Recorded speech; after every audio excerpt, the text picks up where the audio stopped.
Slade, along with the third answer. Brother Juve. And Judge Bob Pickens is in the house. And we're going to have a nice segment on the problems that we have in dealing with bullying. As you know, it's all over the news these days. We have put together a nice panel of folks who are going to be with us. We have some young children on the panel as well. But first, let's introduce our experts. We're going to be talking with Michelle Drayton. Now, she handed me a magazine. By the way, she's one of our sisters from back in the day, one of our prominent sisters here at KISS FM, as a matter of fact. Oh, wow. She won a contest. Way to go. She was selected. She has this magazine called Today's Child.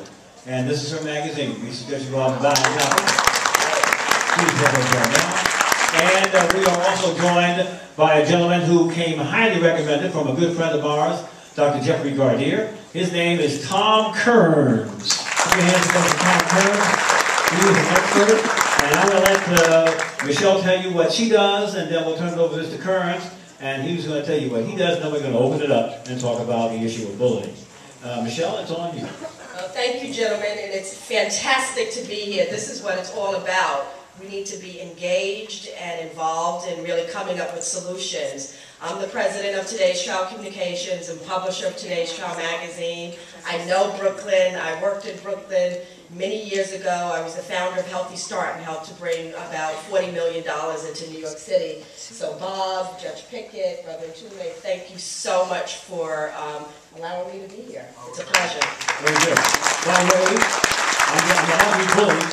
There's this gentleman who's sitting to my right going to kick my hind parts. He's the ultimate bully. The cut man. The cut man is here.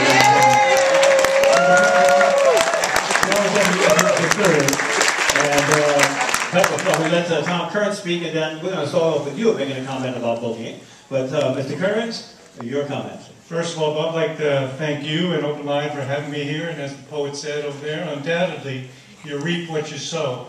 So it's great to see everybody here. My name's Tom Kearns. I'm the president of Kearns Group, and what we are is a counseling group that works with children, adults, and families to help them work on life strategies. I'm also a psychotherapist at City Care, a community resource up in Harlem. Good to be here. Very good. Tom Kearns and Michelle Drayton. Very cool. Now, I do want to introduce the cut man. I want to let the cut man say a piece. Cut man, step right here. I don't know if Mike can travel that far. Thank you. The ultimate bully is the mayor. And what they're doing here is what they did under the apartheid system in Johannesburg. So, like Gil Scott-Heron said, you all know where you live. But the fact of the matter is, this is not about education. This is about money. This is about business. It's about control of $23 billion a year that Brother Toombs talks about, where we get no contracts, we're not consultants. So in effect, you have been disenfranchised, okay? Because no matter what you think, they're not going to listen to you. He's not going to listen to you. And the only way to stop this nonsense is we got to put 100,000 people in the street so the rest of the world can see that this is Johannesburg, okay? And you got to deal with it. I don't mean to belittle the problems that we face with children and educating them, but you got to remember that the nuns and the brothers have been educating your children for 50 years. They get no city money. They get no state money. You don't need charter schools. You need good schools. All right? And as long as you have a bureaucracy that is sucking the blood out of this city, okay, and treating you like the Kafirs of America, you're not going to do nothing. So to sit back here and talk about the legitimacy of Miss Black is ridiculous. Because you know why she's there. She is there to control the money.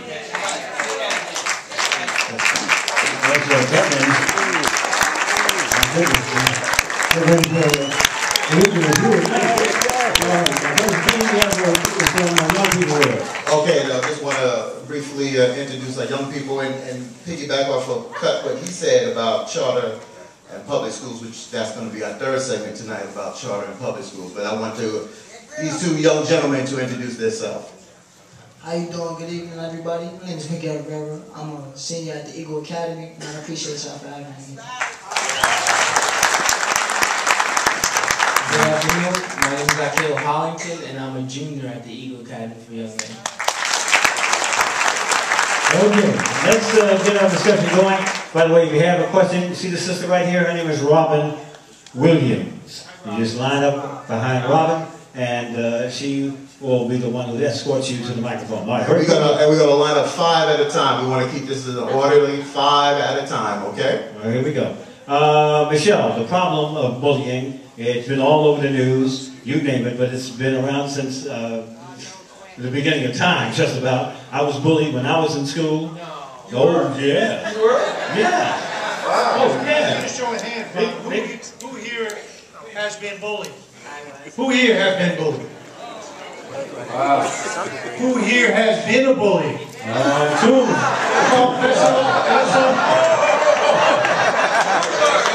Who here has been a bystander to a bully and not done anything? That's what we got to change.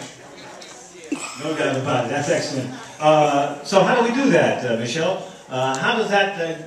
What are the signs? If your child comes home and he doesn't say very much, he walks into the room, doesn't say hi, ma, anything like that, goes straight in the room, and what happens? Is that a sign that he's been bullying, or he's been having a problem, or what? What do you think? Michelle, let me tag onto that. What are the forms that bullying takes? Well, first of all, bullying is on the rise. We've got computers now, we have iPods, we have iPads. So bullying is actually on the rise. Almost 50% of children are bullied. And it's increasing more and more every day, because now the bullies don't have to be face-to-face with you. They can be behind a closed door and actually bullying you behind the closed door via the computer. So in answer to your question in terms of what the signs and symptoms are, when your children don't want to go to school, if they are depressed, if they are afraid, then those are definite signs that something is wrong at school. That's right. I'd echo on it, also what the cut and Michelle said. Look, it's an angry bullying culture. Our mayor shows us how it's done, and we better have a toolkit. That's what we got to do. We got to get together a toolkit for everybody. So when our kid comes home and looks a little sad, looks a little down, is not eating well, maybe his grades are falling off, or she's not being so active with some of her friends, we got to take a little bit more time to involve ourselves in their lives. What is it that we have to do with our situation to become a little bit more engaged in what they're doing? We got to turn off the TV. We got to put away the cell phones. We got to take a walk with them. We got to change up our routine if we start to see some of the things that are changing in their lives. Get involved with the school. So there's a whole sensitization that we as the parents have to go in once we start to see some of the things that Michelle suggests that are going on with the kids. That's our responsibility if we're going to reap what we sow. And really, parents are the first line of defense. I mean, the bottom line is, if your child is being bullied physically at school, as Tom said, oftentimes there are people who are sort of colluding, they're sort of bystanders, they think it's fun. I mean, the kids, they're teens. If they're being cyberbullied, then it's even more critical, because they can have thousands and even millions of other kids bullying them at the same time. And let's just be clear, it's not unusual for a child to be cyberbullied, but then it's not unusual for the child to turn around and cyberbully. So, again, parents, we really need to monitor our child's computer. We need to make sure that we put up blocks. We need to be engaged in what our children are doing after school.